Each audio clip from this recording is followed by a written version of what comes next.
Birgina Toshkentning o'zida bugungi kunda 500 taga yaqin to'yxonalar bor. Millatning ma'naviyat va madaniyat o'chog'i hisoblangan teatrlar soni esa butun respublikamizda 50 taga yaqin.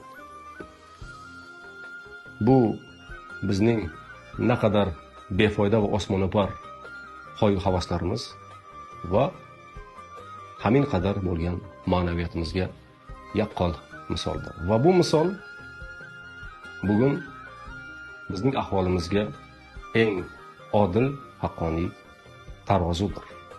Bugun mana shu tarozuning tosh bosmay turgan tomonidagi jamiki hamkasblarimni, ijod ahlini, ona vatanimning barcha teatrlarini, ularning fidoyi vakillarini kasb bayramlari bilan tabriklayman. Va shu o'rinda mening hayot yo'limda, kichkinagina bo'lsa-da ijod yo'limda katta bir maktab bo'la olgan Turon davlat harbiy teatriga rahmat deyman. Va uning jamoasi, mening oila a'zolarimdek bo'lib qolgan hamkasblarimni 27-mart Xalqaro teatr kuni bilan qutlayman.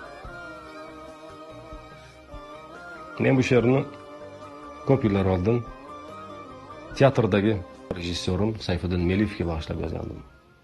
Turna.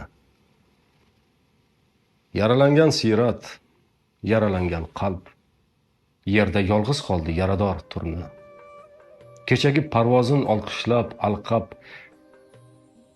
biror zot kelmadi ko'makka urinab. O'zgaga ko'z tikmoq, o'zingni aldash. Xudodan o'zgasin ko'magi mahol. Qushim, qahratonga berolsang bardosh. Poyingga bosh egib, qaytadi bahor. Bayram muborak bo'lsin. Aziz hamkasblar.